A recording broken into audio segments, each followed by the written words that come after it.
Um país acostumado a lidar com crises econômicas, afundado num cenário de deterioração de indicadores sociais. Um país que encerra uma campanha eleitoral marcada pela ascensão da extrema-direita. Um país vizinho do Brasil que daqui a alguns dias vai às urnas escolher um novo presidente. Eu sou a Letícia Arcoverde e esse é o Durma Com Essa, o podcast de notícias do Nexo.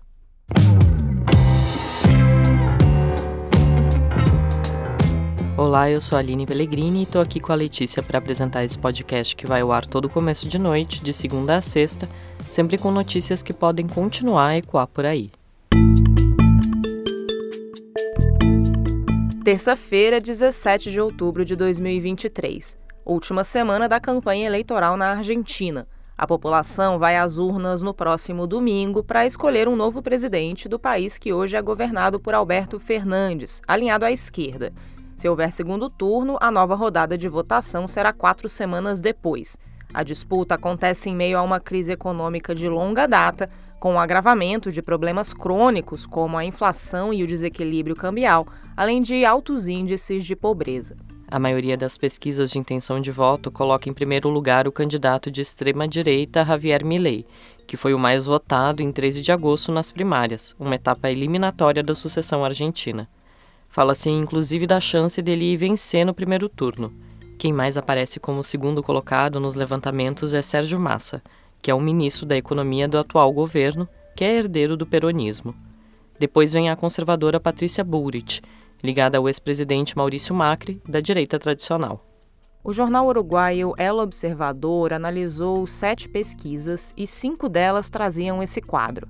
Para ser eleito no primeiro turno na Argentina, um candidato precisa ter mais de 45% dos votos ou mais de 40% desde que fique pelo menos 10 pontos percentuais à frente do segundo colocado. Pela análise do jornal, o mais provável é que a disputa vá para o segundo turno.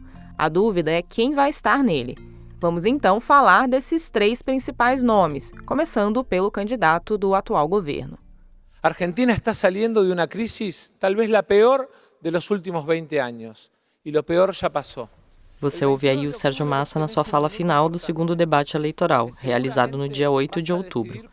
Ele está dizendo que a Argentina vive uma das maiores crises das últimas décadas, mas que o pior já passou.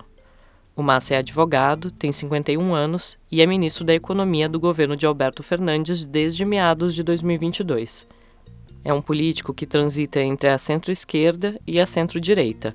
Ele já foi deputado, prefeito de Tigre, uma cidade vizinha a Buenos Aires, e chefe de governo da atual vice-presidente e ex-presidente Cristina Kirchner.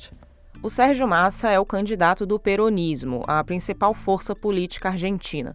O grupo tem esse nome porque está ligado à herança política do ex-presidente Juan Domingo Perón, que teve seu primeiro mandato na década de 40. O movimento abriga Fernandes e Kirchner, que são de esquerda, mas com mais de 7 décadas de história, o peronismo ocupa espaço em diferentes campos ideológicos e vários grupos disputam influência dentro do peronismo. Como candidato, o Massa propõe equilíbrio fiscal, expansão de exportações e desenvolvimento inclusivo. Também defende a manutenção da educação universitária gratuita e a inclusão do ensino tecnológico na educação secundária. Promete ainda investimento em um sistema de prevenção e inteligência criminal. Mas como ministro da Economia, a crise e a impopularidade do atual governo estão coladas nele. A taxa de desaprovação do governo Fernandes é alta. O próprio presidente poderia ter tentado um segundo mandato, mas desistiu de fazer isso por causa da impopularidade e de disputas internas do peronismo. O Fernandes assumiu a presidência em 2019, quando venceu Maurício Macri, que tentava a reeleição. O macrismo, que nos últimos anos foi a principal força de oposição ao peronismo, tem como candidata a Patrícia Bullrich. Para que vos tengas el país que te mereces, para que tu hijo no se vaya del país, para que puedas vivir y trabajar en paz, para que los corruptos no te sigan robando. Você ouviu aí a Patrícia Bullrich também no encerramento do segundo debate eleitoral, dizendo que vai dar aos argentinos o país que eles merecem para que as pessoas possam trabalhar e viver em paz, sem corrupção. A Bullrich é cientista política, tem 67 anos e foi ministra da Segurança do governo Macri, além de deputada e ministra do Trabalho no governo de Fernando de la Rúa. Ela é uma política conservadora, com perfil linha dura no que se refere à segurança pública e liberal na economia. Como candidata, ela propõe a autonomia do Banco Central, unificação da taxa cambial e uma lei de proteção aos investimentos, além de uma reforma trabalhista. Também defende a liberação do porte de armas e a diminuição da idade penal de 16 para 14 anos. Nas primárias, o macrismo teve resultados abaixo do esperado e do obtido em eleições anteriores. Esse cenário se deu principalmente pela ascensão do Javier Milei na extrema-direita.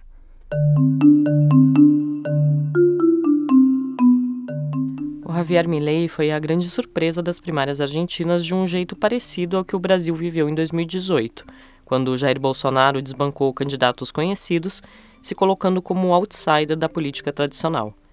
Milei é economista, tem 52 anos e é deputado desde 2021, quando foi eleito num partido de pouca expressão na Argentina, muito dominada pelos dois grandes grupos políticos que a gente falou. Antes de entrar na política, o Milei ganhou notoriedade como comentarista em programas de televisão populares. Ele falava sobre os efeitos da crise econômica para a população e repetia um discurso de desprezo à classe política como um todo. Por isso, eles não podem ser a solução ao problema, porque são o problema. Por ende, le pido a todos os argentinos de bem que estão mirando o debate e que se perguntem: ¿ustedes creem que uma Argentina distinta é possível com os mesmos de sempre? Você ouviu aí o Milei também falando aos eleitores no fim do debate de 8 de outubro, em que ele bate nessa tecla questionando como mudar a Argentina quando o problema são os políticos que estão sempre no poder.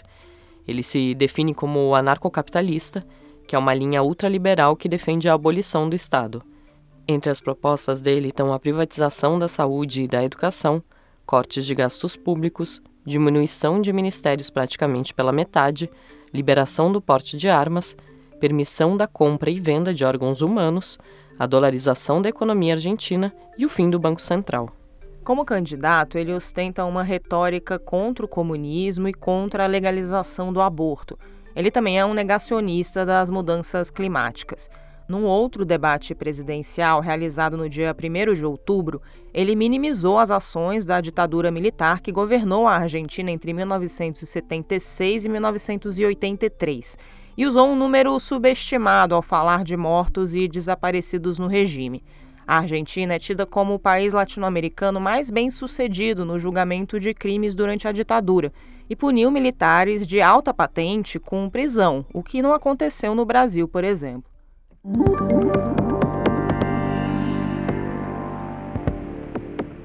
Nas eleições primárias, o Milei se destacou principalmente em províncias do interior.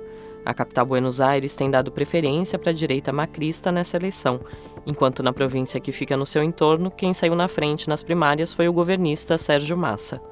Milei ficou em terceiro lugar tanto na capital quanto na província, que juntas concentram 1/3 do eleitorado argentino.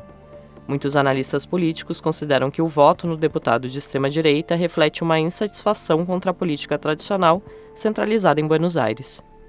Esse desgaste da política tradicional é um dos elementos para a ascensão do Milei e está conectado a outro, que é a deterioração da crise econômica e o aumento da pobreza.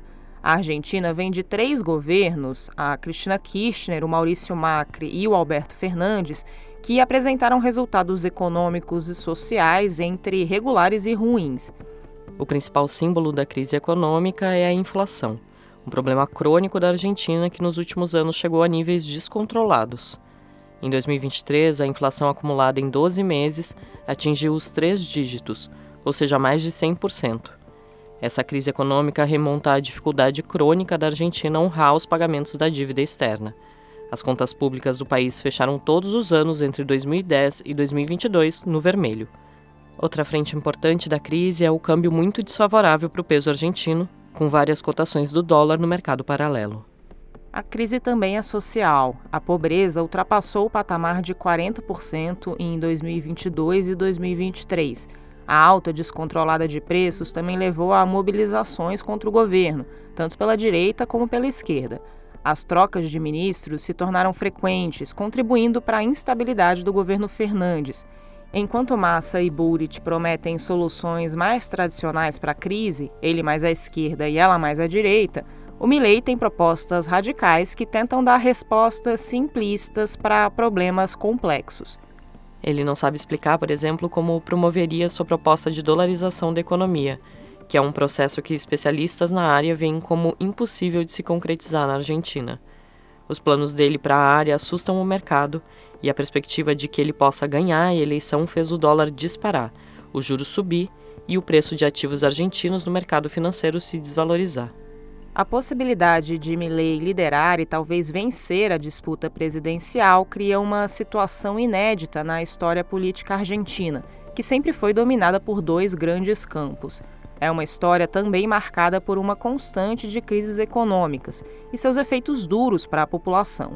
Uma constante que não dá sinais de melhora e que um novo presidente argentino terá que enfrentar quando assumir o cargo em 10 de dezembro.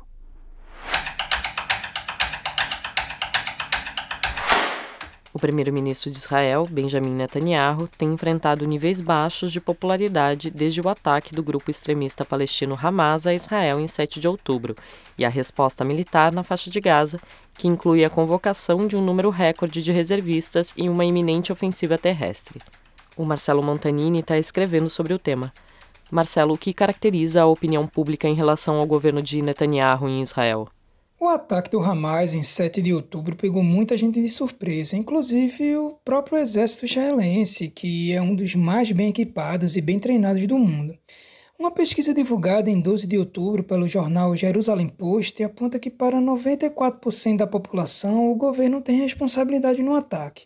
56% quer que Netanyahu renuncie após a guerra. Já outra pesquisa do jornal israelense Maariv, no mesmo dia, mostra que se a eleição fosse hoje, o Likud, que é o partido de Netanyahu, teria apenas 19 cadeiras no parlamento israelense, abaixo das 32 que tem atualmente e das 61 necessárias para formar o governo. Os israelenses não acham que a culpa do ataque é do governo ou do primeiro-ministro. Eles os responsabilizam pela perda de qualidade no exército, pela falha de segurança, pela demora na resposta, mas também pela demasiada preocupação de Netanyahu em se manter no poder, em detrimento da prioridade do Estado. Netanyahu demorou a montar um gabinete de gestão de crise que tem como membros Benny Gantz, que é o líder da oposição, e Yoav Gallant, que é o ministro da Defesa, e outros 2 funcionários como observadores, além do próprio Netanyahu. Não houve um diálogo amplo com outros membros da oposição, e o próprio Gantz já havia criticado o governo por causa do extremismo. O governo Netanyahu já enfrentava desgaste antes do conflito, certo? De que forma? Podemos dizer que o atual governo Netanyahu vem sofrendo desgaste desde o início do ano. Ele assumiu em 29 de dezembro de 2022, mas é o primeiro-ministro que mais tempo governou o país. Foram 16 anos no total. Diferente dos anteriores, o atual governo é ultra-ortodoxo e de ultradireita, com ministros extremistas e abertamente anti-árabes. O primeiro-ministro israelense é acusado de suborno, fraude e quebra de confiança em 3 casos que estão sendo julgados desde 2020. Ele nega todas as acusações. Pois bem, as 2 principais bandeiras do atual governo até aqui foram a reforma judicial, que tem levado milhares de israelenses às ruas em protestos desde janeiro de 2023, quando ela foi anunciada. Parte dela foi aprovada pelo parlamento em julho e as demais estão em tramitação. Uma das maiores frentes de insatisfação com essa reforma partiu das Forças Armadas, com pilotos e reservistas renunciando aos serviços militares por discordância com a medida. Essa reforma é vista por muitos analistas como uma ameaça à democracia israelense. Porém, quando houve o ataque do Hamas, muitos dos reservistas se apresentaram antes mesmo da convocação de Netanyahu. E outro ponto de desgaste político e social são as posições extremistas dos ministros Ben-Gvir e Smotrich contra palestinos, estimulando inclusive colonos israelenses, que são base importante do governo, em avançar sobre o território palestino da Cisjordânia. Você lê o texto do Marcelo Montanini no nexojornal.com.br. No site você acompanha todo o conteúdo que o Nexo produz diariamente. Assine o Nexo e apoie o jornalismo independente de qualidade. Tem um desconto especial, por tempo limitado, de 60% para assinaturas feitas com o login do Google.